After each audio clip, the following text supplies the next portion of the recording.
Thank you, Madam Speaker. I rise today to urge my colleagues to join my resolution about IVF, expressing support for the continued access to fertility care and assisted reproductive technology such as in vitro fertilization, in light of Alabama's court ruling last week that has jeopardized access to in vitro fertilization and other assisted reproductive technology in the state of Alabama. For years now, since 2019, I've been advocating for women's issues and women's rights on the issue of contraception, on the issue of contraceptives, on the issue of abortion exceptions, particularly and for life of the mother, rape and incest. In 2019, I told my story as a state lawmaker, a survivor of rape, when the state of South Carolina was doing its fetal heartbeat bill, and it had no exceptions for women who were raped or for girls who are victims of incest. And I was frustrated by that argument because very few women were actually speaking up about women and about those exceptions. And ever since then, I've become very passionate about protecting women, about protecting their rights, protecting access to IVF, etc.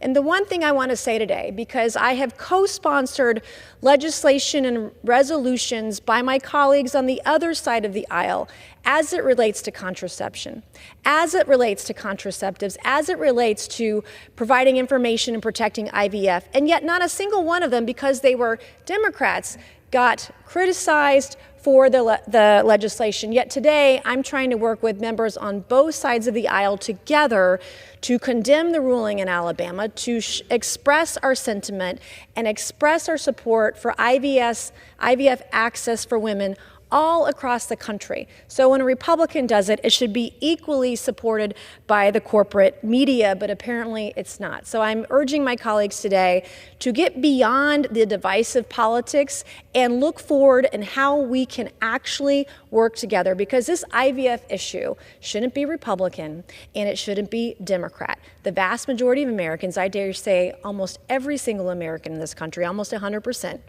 support efforts to protect women's access to IVF. The other thing I want to mention is last year I co-sponsored HRES 345, Debbie Wasserman Schultz resolution, by the way, that recognized that infertility is a widespread problem that affects populations of diverse ages, races, ethnicities, and genders. 12% of women in the U.S. have difficulty getting pregnant or staying pregnant, and 9% of men experience infertility. The resolution acknowledged that infertility is a disease, that infertility is not just a women's issue because it impacts men also. This is a family's issue. The federal government has a moral obligation to ensure the availability of infertility-related services to all individuals and families without barriers such as access, cost, and coverage. I would like to remind the press that I also was only one of 8 Republicans that voted in favor of Kathy Manning's Right to Contraception Act. Greater Access to Contraceptive Options Act ensured women and families across the country have a right to obtain and use contraception. It's a common sense measure, rape, incest, or in order to maintain a healthy and well-functioning body. Reducing the number of unwanted pregnancies requires increasing contraceptives available to couples, women, etc. And the last thing I want to say is that beyond the numbers as it relates to my resolution regarding support for IVF, that IVF has a genuinely positive impact on individuals, families, and communities. IVF and other assisted reproductive technologies contribute to the birth of over 10 million babies globally every single year. In the U.S., 12% of women of reproductive age have utilized assisted reproductive technology. Infertility is a deeply personal and obviously devastating issue. And so I'm calling on my colleagues today on both sides of the aisle, Republican and Democrat alike, to join me in expressing the sentiment in the whole House of Representatives that our dedication to protecting the American dream of starting a family by co-sponsoring this resolution. And I yield back. Thank you, Madam Speaker. Offered by Ms. Mace of South Carolina. Pursuant to House Resolution 1316, the gentlewoman from South Carolina, Ms. Mace, and a member opposed, each will control 5 minutes. The chair recognizes the gentlewoman from South Carolina. Thank you, Mr. Chairman. In 2022, over 100,000 Americans lost their lives due to drug overdoses, with nearly 70% of those fatal overdoses being due to synthetic opioids like fentanyl. The fentanyl trafficked across our southern border has turned every town into a border town. In South Carolina in 2022, we lost 2,296 lives due to drug overdoses, with 1,660 of those due to fentanyl. With deadly fentanyl taking the lives of so many Americans, I was distressed when reviewing the State Foreign Operations Appropriations Bill to find we were spending more to subsidize migrants and refugees from other countries than we were spending on combating international narcotics trafficking. My amendment would simply transfer $500 million from the Migration and Refugee Assistance account to the International Narcotics Control and Law Enforcement account. This would provide law enforcement with much-needed resources to combat the deadly scourge of fentanyl trafficking. Fentanyl is a nationwide problem that requires a truly international approach. The primary source of fentanyl killing American citizens is from China. This fentanyl is brought by international drug cartels, trafficked into the United States through the southern border, and distributed into each and every one of our communities. This is a chemical attack on our nation to weaken our society and kill our young people. It is critical that we bolster funding to combat international narcotics trafficking. Further, this additional funding is necessary to combat Mexican drug cartels, who are seeing soaring profits under the Biden administration. According to a House Budget Committee report, the cartels are bringing in $30 million a day, or nearly $1 billion every month or more, from their human and drug trafficking operations. The amount of human suffering taking place at the hands of these criminal cartels is heartbreaking. Criminal cartels who control our border force migrants, including women and children, into indentured servitude, sex slavery, drug trafficking, and worse, to pay their way into the United States. On the path to the border, there are rape trees where cartel members will hang the underwear of women and girls they've raped and abused on their journey to America. Studies estimate approximately 60% of unaccompanied minors are exploited through child pornography, sex abuse, and drug trafficking by the cartels on their journey to the United States. This cruel reality is enabled by the federal funds that go to entities that fuel cash payments to migrants. Not only are Biden's open border policies enabling this human suffering, taxpayers are funding it. It is critical that we put people over politics, citizens over cartels, and pass this amendment to bolster law enforcement and counter narcotics operations to put an end to the cartel's cruelty. And I urge the passage of this amendment. I reserve. Gentlewoman reserves. What purpose does the gentlewoman from California seek recognition? Mr. Chairman, I claim time in opposition to this amendment. Gentlewoman from California claims time in opposition. The gentlewoman is recognized for 5 minutes. Thank you. Mr. Chairman, I rise in strong opposition to this amendment. The Migration and Refugee Assistance account supports protection and assistance to ease the suffering of those that had to leave everything behind to become a refugee. Again, it's hard to describe the meanness in these amendments. The funding also contributes to broader USG and international efforts to resolve conflicts that cause displacement and provide solutions for people and families that cannot return home.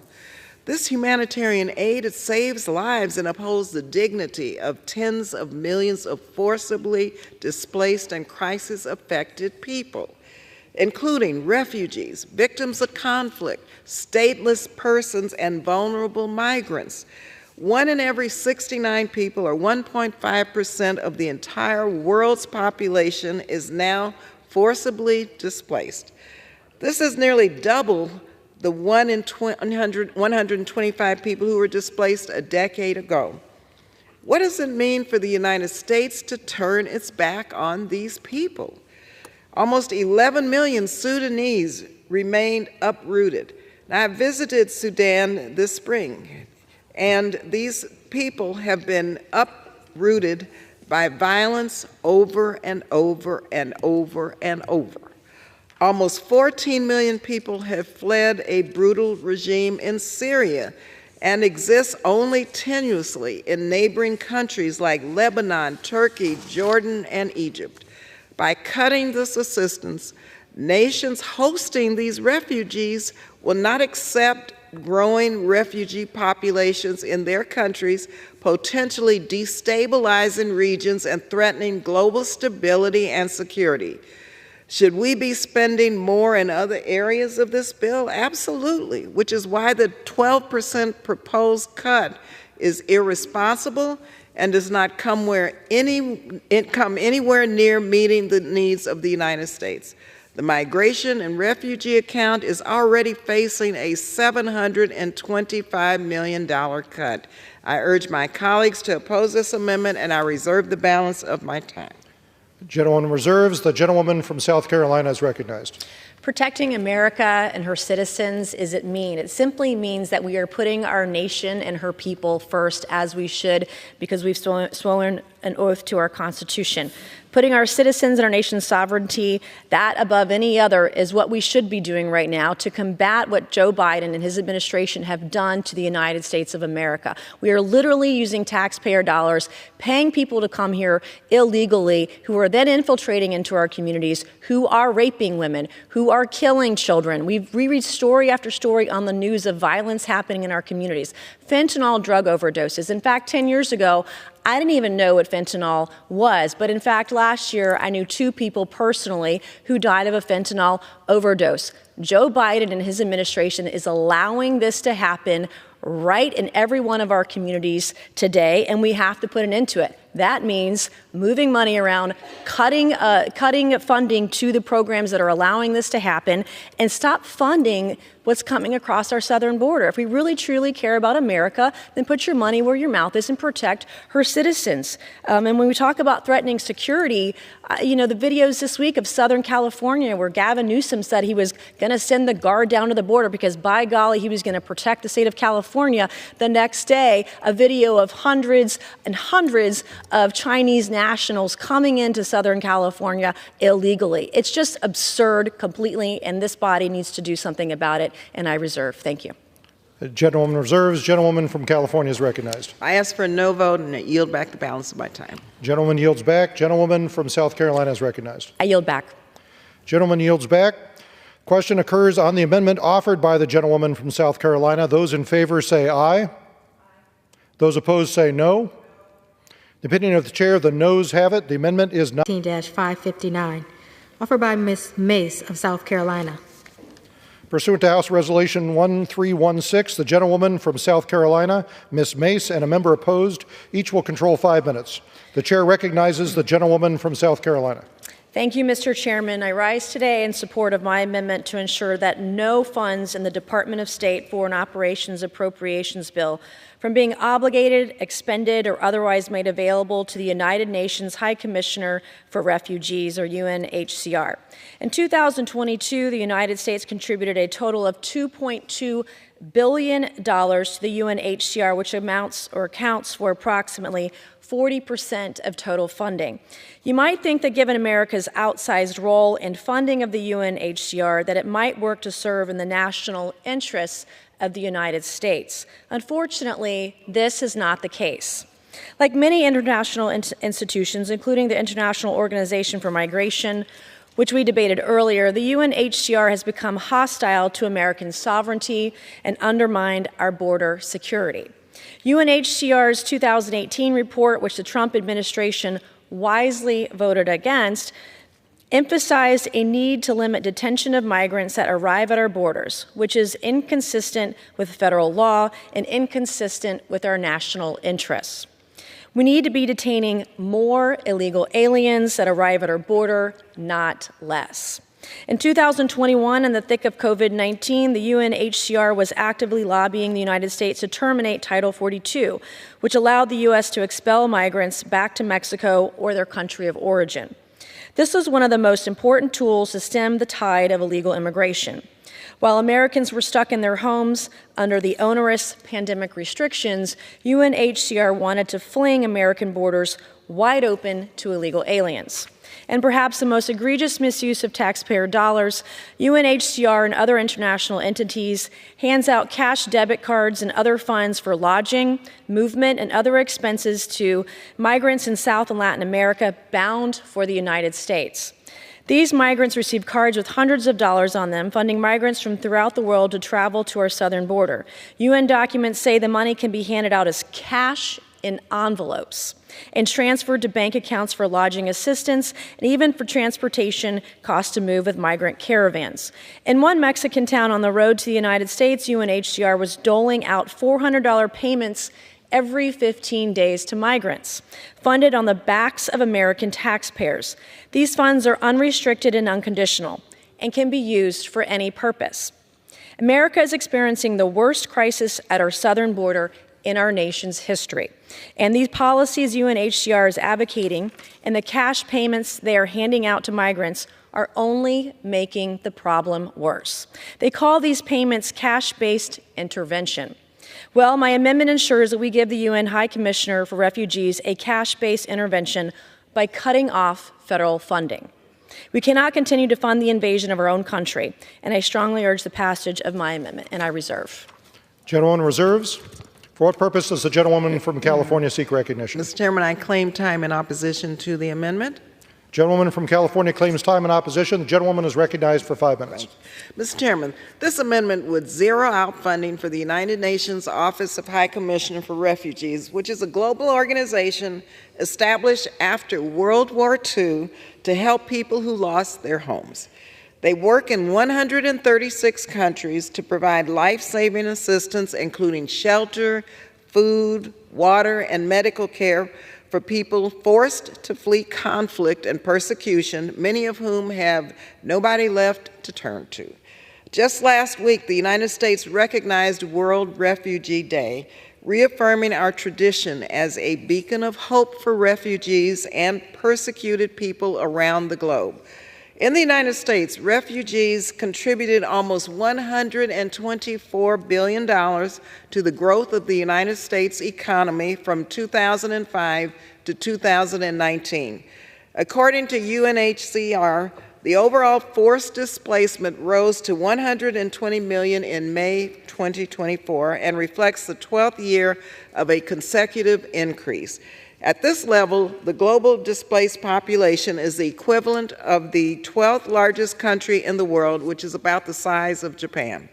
Responsibility sharing is essential to meet humanitarian needs so that all people can live with hope and dignity. No single country can respond alone, and no country is untouched by the impacts of forced displacement. I urge my colleagues to oppose this amendment. I reserve the balance of my time. Gentleman reserves. The gentlewoman from South Carolina is recognized. Thank you, Mr. Chairman. And we should not be paying people to come here illegally.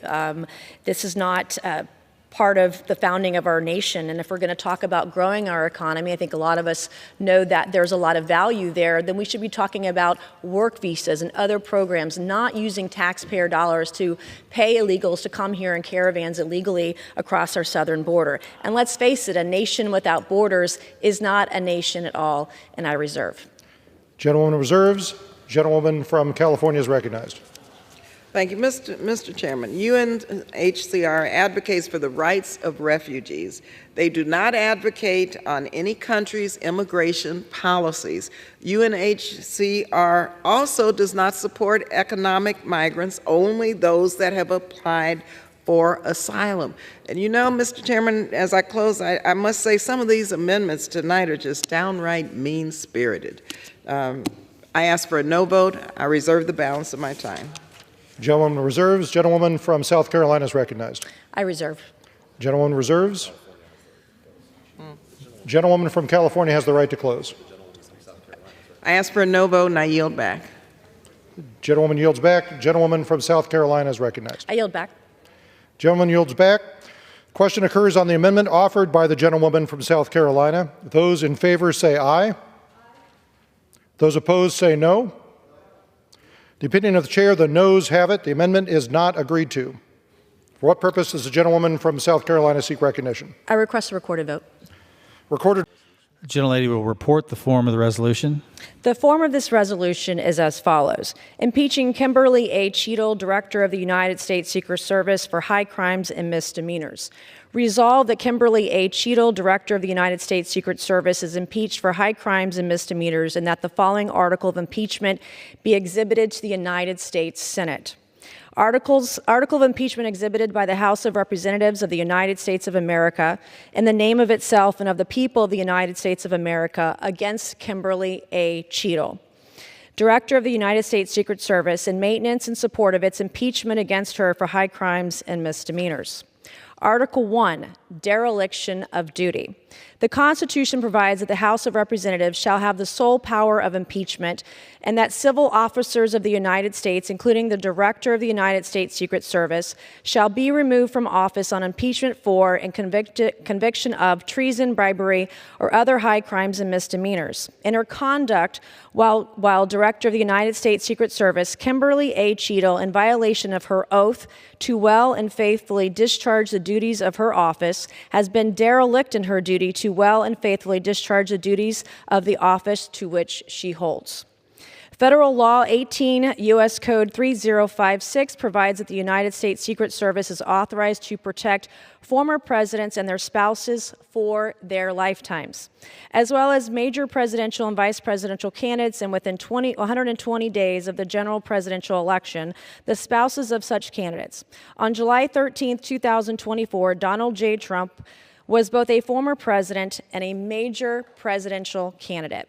During a political event in Butler Township, Pennsylvania, hosted by Donald J. Trump's presidential campaign on July 13, 2024, an event subject to protection by the United States Secret Service, an individual on an unsecured roof less than 500 feet from Donald J. Trump opened fire, shooting Donald J. Trump, a protectee of the United States Secret Service.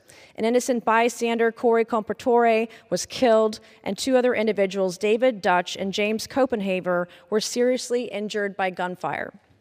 Kimberly A. Cheadle acknowledged on July 22, 2024, that the Secret Service's solemn mission is to protect our nation's leaders.